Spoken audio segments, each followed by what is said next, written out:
Our top stories tonight. Football is back. The Hall of Fame game is on tonight. And from now until February, we will have NFL action every single Sunday. Not every Sunday, I guess, but every single week. And soon we'll have NFL on Sundays. We're here to talk about the Hall of Fame game, what's going on in training camp. And we've got the first mover host to talk about the first game of the preseason. Mark Garcia joins Player Profiler today.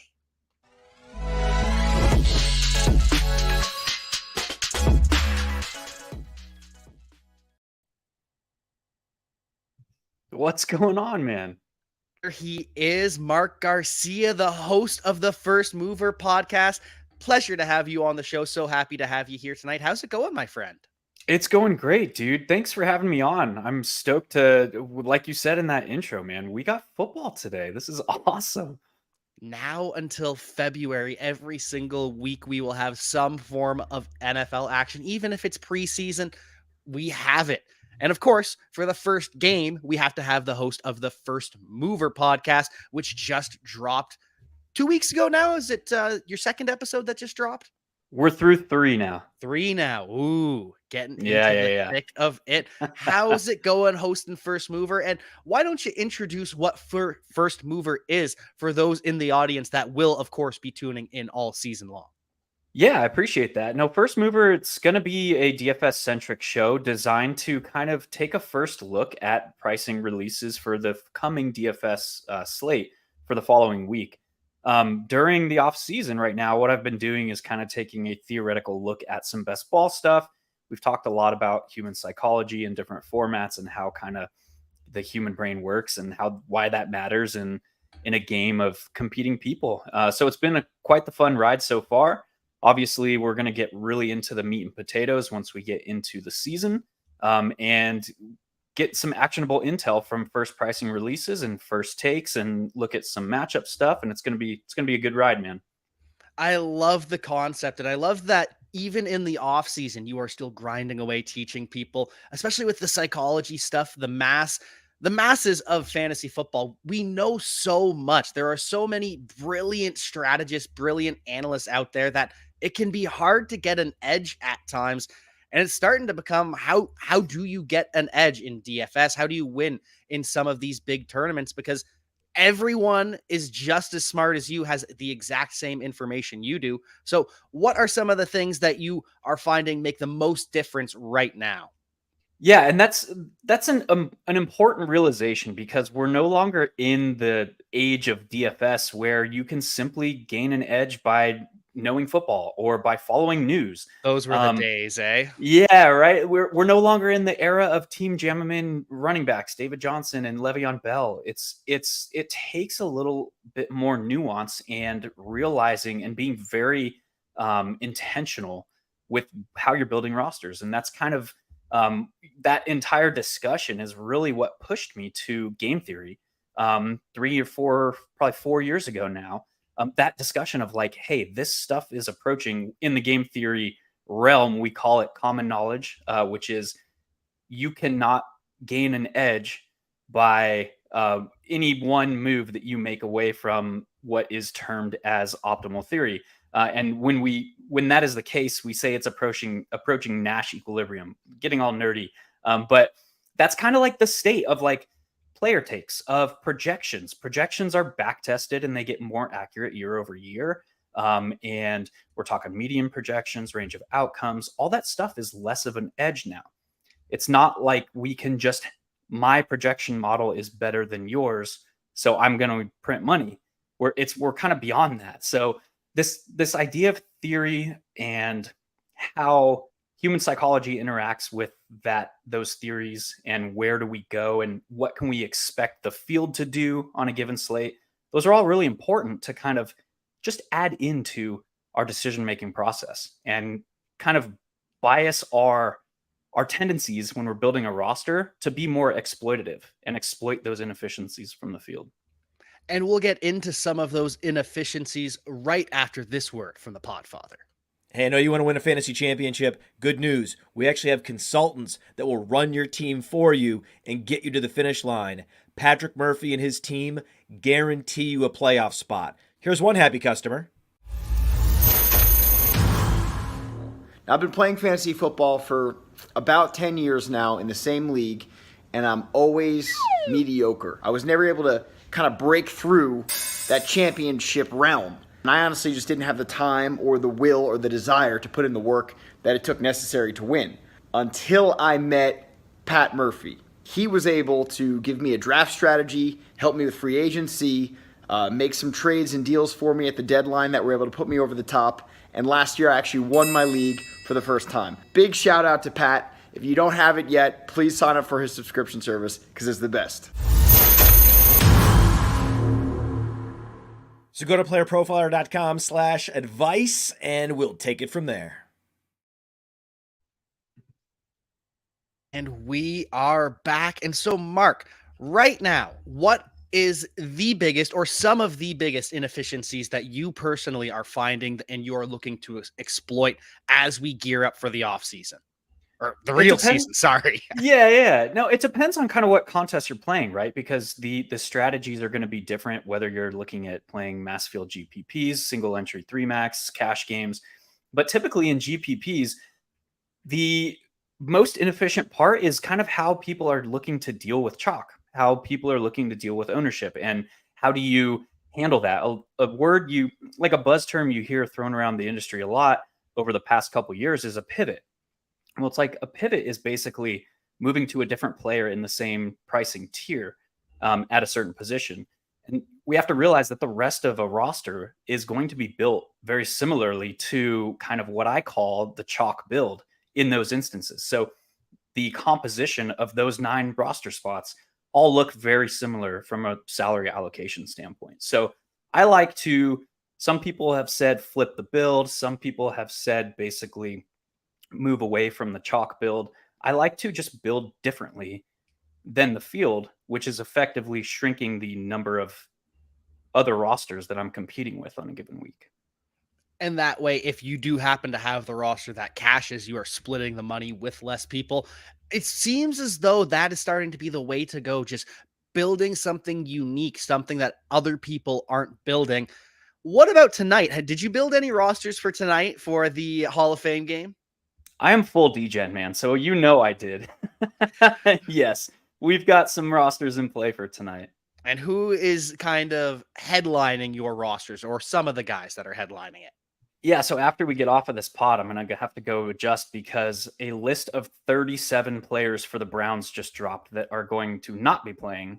So we're down to the big name, I think, that was somewhat of a shock was Jerome Ford is getting that starter treatment and not playing. So there's really only 2 backs that I expect to see some playing time for the Browns tonight. And then also it's really down to like Schwartz and Tillman and like one other wide receiver who should see significant run tonight as well for the Browns. So we like to see opportunity and a little bit more certainty specifically in preseason stuff, which we're kind of getting from at least one of the sides tonight.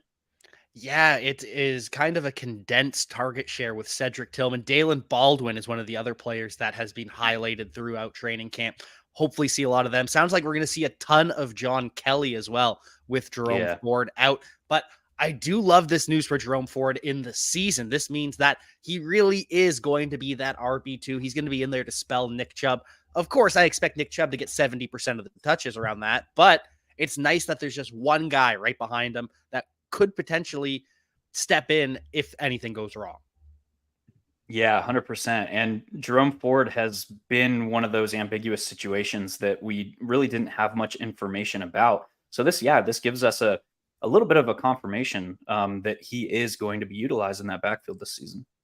And looking at this Jets side of things, any exposure to Jason Brownlee, who seems like he's the new Lance McCutcheon from last year, throwback to another D-Gen play in preseason DFS, Lance McCutcheon superstar. Yeah, he's been really the talk of camp out of New York, it seems, this offseason. And I expect him to get fairly significant run, at least in the second half. I I'd expect him to at least play a full half tonight. And you're likely to get that paired with Strevler. So a guy who has been known to attack downfield, a guy who is very mobile. So that makes a very, very natural stack or pairing, I guess, in a showdown format for this slate. Yeah. Grey Cup champion Chris Strevler, might I add. Love our CFL. Looking at some of the players that aren't playing tonight, but just have had news blurbs come out throughout training camp, especially today. The big story of today, Zach Charbonnet returns.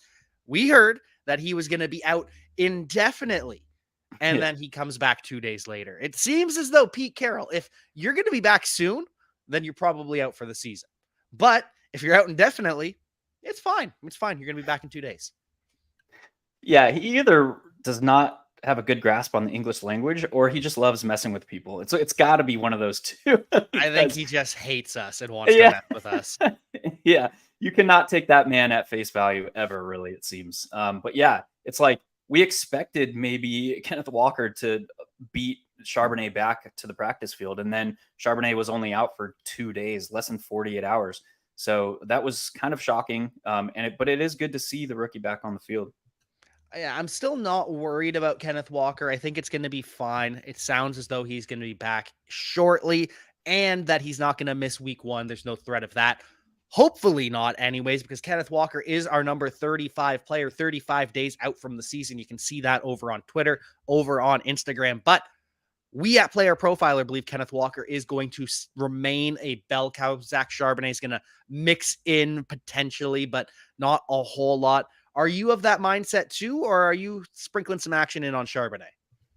Yeah, I think the way that we have seen Pete Carroll and the OC and kind of the tendencies out of Seattle, they would prefer to run a 70+ kind of snap rate type back. And that back is most likely to be Kenneth Walker, at least to start the season. That said, I think there is value in a guy like Charbonnet, particularly for that contingency value, because we know kind of how good of a rusher and how good he is. We should see some higher rate of explosive runs if he ever sees the field. So he's likely to start the season as a strict change of pace guy. And they're likely it's not going to include a lot of pass down work. But the contingency value remains high for a guy like Charbonnet. Especially for a player that missed time last year, missed week 1 with a groin injury, had that sports hernia, and is already banged up this year. So I'm still a believer in Kenneth Walker. But in terms of handcuffs, down the stretch, he is going to end up being that handcuff. It might be DJ Dallas early on just because he's the incumbent, but he'll lose that job quickly enough. And it sounds as though Devon Achane might be taking the job with the Miami Dolphins. It seems as though every day we're just new clip of him catching the ball or just completely running away from everyone else. What are your thoughts on Devon Achane, especially as we get word that Dalvin Cook doesn't love what he's hearing from the New York Jets?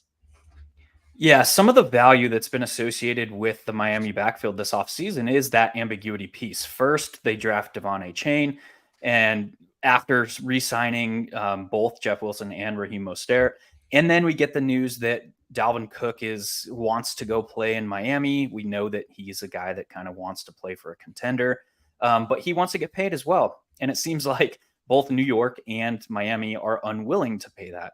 Now, I thought it made very little sense from an organizational standpoint for Miami to be pursuing Dalvin Cook, and I still kind of feel that way. So I think it's highly unlikely because they're not going to want to pony up any cash. They spent a significant chunk of change on their defense this offseason, so they don't really have it. So with all that said, I think Devon Achane, the way I kind of think of him is his role is fairly locked in, or his expected role is fairly locked in the sense that we kind of can pencil him in with a little bit more than pencil. So it's like in between pencil and pen, him in for the third down, the schemed usage out of the backfield, those kind of things. They want to get him in space, similar to the way that Mike McDaniel utilizes Tyreek Hill and Jalen Waddle. That said, I would say it's equally as unlikely that his role grows significantly throughout the season. And that is probably even with an injury to either Jeff Wilson or Raheem Mostert, because he just doesn't have the the body type, the archetype to take the repeated between the tackles type beating. And yes, I say between the tackles. This isn't necessarily a between the tackles run scheme, but he's not built to take on a significant workload week in and week out. He could fulfill that on an emergency basis, but is not likely to sustain like 12 to 15 weekly carries plus pass catching work. So while I love his upside, I think he is more likely to be a consistent producer on a lower range with those spike weeks added in.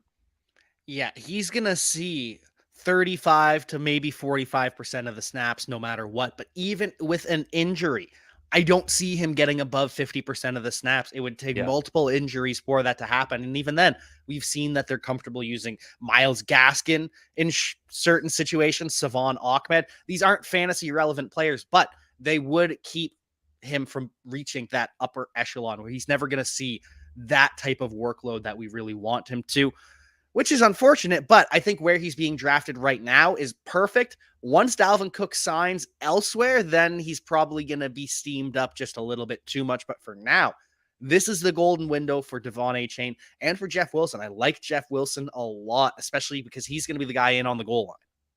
Yeah, 100%. I mean, my highest exposure currently is with Jeff Wilson. Ooh, great. From that backfield. Yeah. Okay. I thought it was your highest exposure player. No. No, I can't say that in Player Profiler because it'll piss off the Podfather. It's JMO. Oh, Jameson spicy. Williams. Yeah, it is spicy, but the upside with Jameson Williams is absolutely there. The downside is also there as well, but the upside is very tantalizing. And from reports in training camp, I know it's up and down. I know he's punching undrafted free agents. I know the coach is talking about how bad the hands are, how they'll never be elite. But the thing people like to leave out is the speed is elite. The route running, he is just cooking people off the line of scrimmage. He just is struggling to catch the ball. So once he puts that together even a little bit, it's going to be fine for Jameson Williams. I'm still a hopeful with Jameson Williams, but that is obviously my Detroit Lion fandom. A little bit biased. Yes. Yeah. I'm the type of player when I'm managing, and I'm more strictly speaking to best ball, that I'm fine embracing the wide range of outcomes players, the crazy variant kind of guys. And there's no other player going that late at the wide receiver position that carries the same like single week upside that he does. And that's just a profile I'm okay buying into. Yeah, the Deshaun Jackson profile where he doesn't hit that often, but when he does, it can go for a 30, 40-point week. Mm-hmm. But Amon-Ra St. Brown can do it too, so we love our Lions wide receiver. It's nice to just get exposure to this offense because it is such a potentially dominant offense with a lot of touchdowns to go around now that Jamal Williams isn't hammering it in on the 1-yard line. Yeah, and I think he was paying Amon-Ra under the table to go down inside the 5 last year. That's the only explanation I got. He wanted that record so bad. Yeah.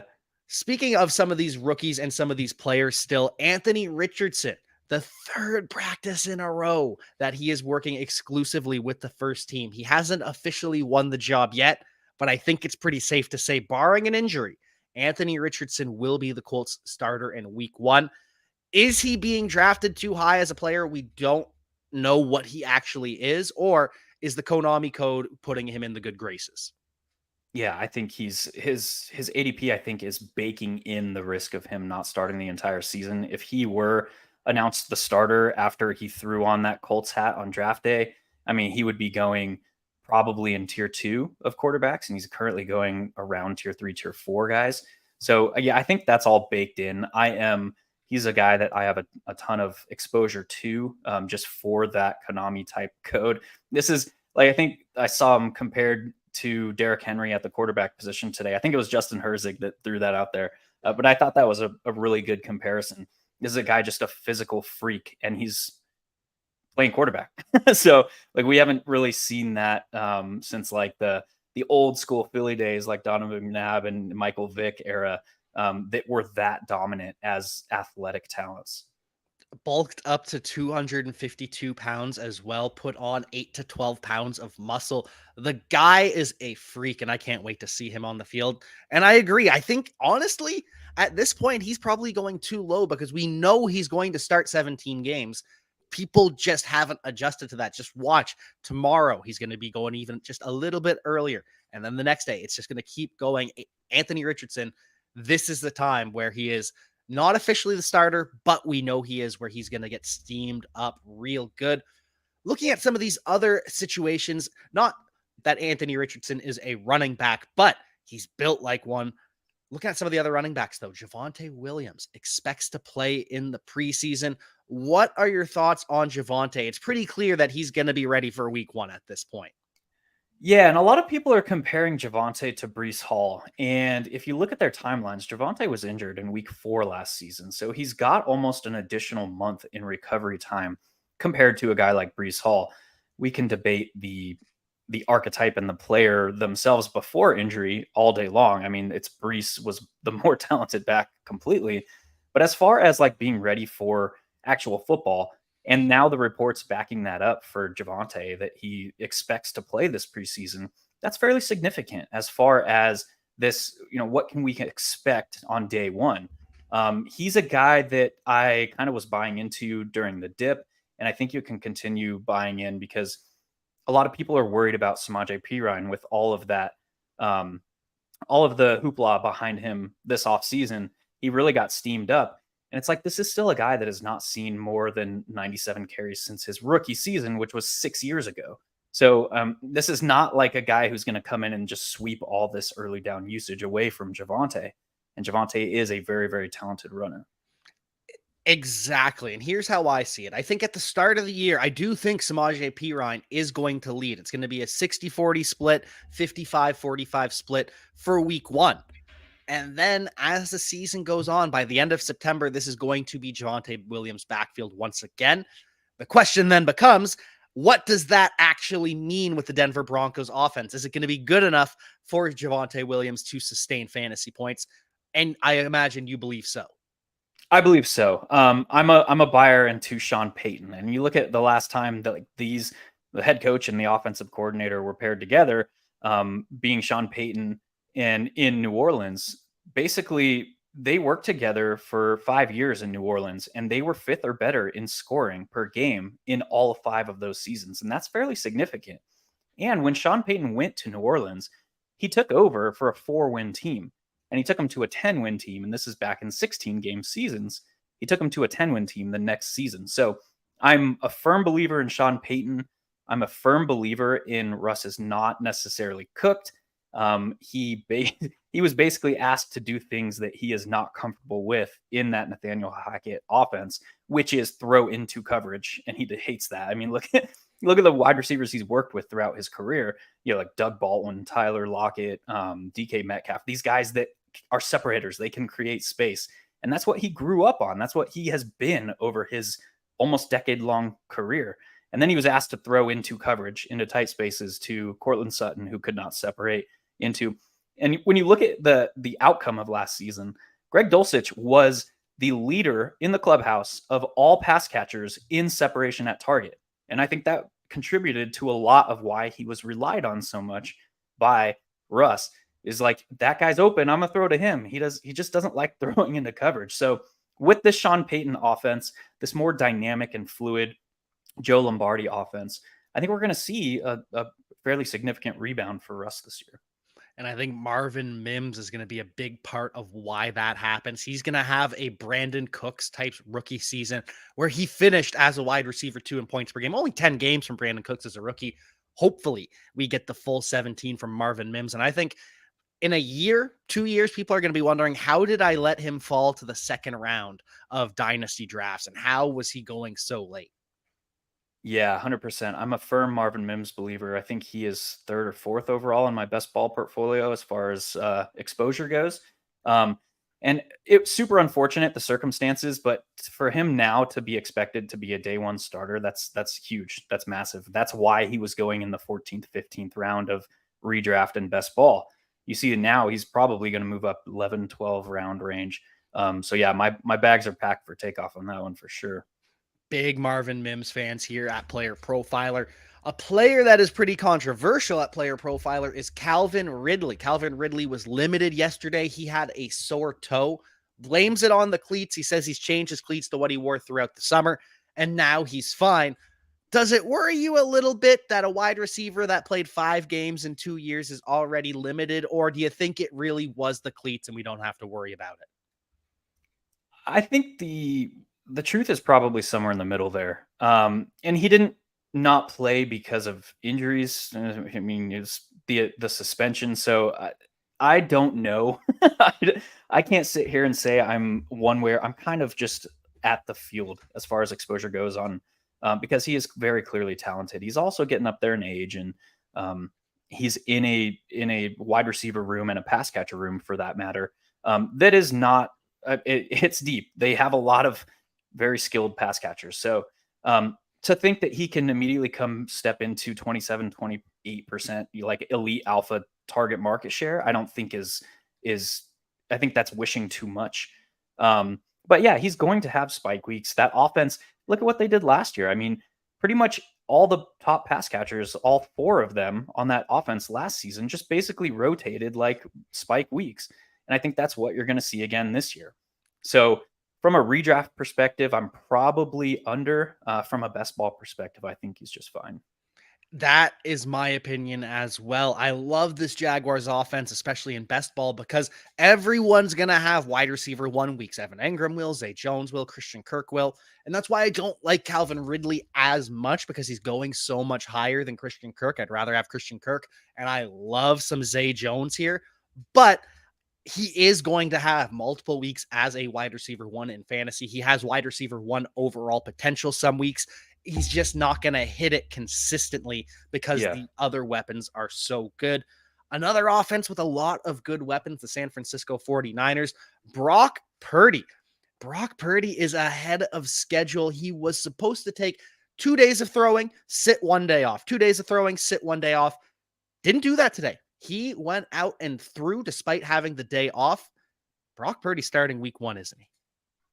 I think so. And I think that was always the likeliest case. I am a little concerned because we've seen reports of him having struggles gripping the football coming out before his release point. That could lead to some fumble issues. And we know that Shanahan, how he views that. So yeah, while I do expect him to start week 1, I do have my concerns a little bit. I think they're giving him the long leash throughout the summer where he can work all of those kinks out. And they're hoping that by week 1, he is going to be good. He's going to be 100% and will be their QB all season. As for RB2, though, Elijah Mitchell is going to miss at least a week with an adductor strain. And this guy just cannot stay healthy. It is so frustrating because he is so talented, but Elijah Mitchell out once again. Yeah, that's probably my fault because I've been pounding the table that CMC is probably overvalued, and it is because Elijah Mitchell. So that's my bad, guys. Yeah, that injury's on me. Yeah, sorry. Is CMC still overvalued now? I mean, the CMC is priced that Elijah Mitchell was not there. If Elijah Mitchell is not there, he's probably priced appropriately. But the fact that this offense is, I mean, again, they enter the season every year healthy, but we know that they've had their issues staying that way. Yeah, it's probably appropriately priced as the RB1 overall, the 4, 5, 6 range without Elijah Mitchell. But this is probably, it's an adductor. I don't know how that affects the other core muscles around that area. I don't know how that affects the groin. I'm no doctor, but I'd assume since all those muscles are kind of intertwined and connected there, that he could stand a heightened risk of further core muscle injuries throughout the season. But as things stand now, I'm still underweight on CMC. And I think Elijah Mitchell was probably one of the better like handcuff type running backs. The wide receivers in round 1 are just too good. So I get it. I have been drafting a ton of wide receiver. Mark, thank you so much for joining me. Any final thoughts, any pluggables to plug? The First Mover podcast, you can catch it every single week now and through the season. Anything else? No, man, I'm just stoked to be here. Check out the First Mover podcast, highly DFS centric. If you're into theoretical stuff from a DFS or best ball perspective, go check out 1 Week Season. That's where most of my work is housed. And we are basically trying to move past the player takes in DFS and best ball and approach the games from analytical perspective, theoretical perspective, and conceptual perspective. It is a must listen to show. The information there will make you a better fantasy football player, better DFS player. So go do it. Go and check out the First Mover podcast. Mark, thank you so much, and we will see you next time. Hey, I want to take a moment to thank you for tuning in. It's important to me that all of our media be free. This is only possible because of you allowing a true independent sports media enterprise to thrive unlike any other in the business. So please subscribe to the All In Package to continue to make all of this possible, to ensure that all of our stats, information, data, content is available to you, especially you, the people that get the site and get the show.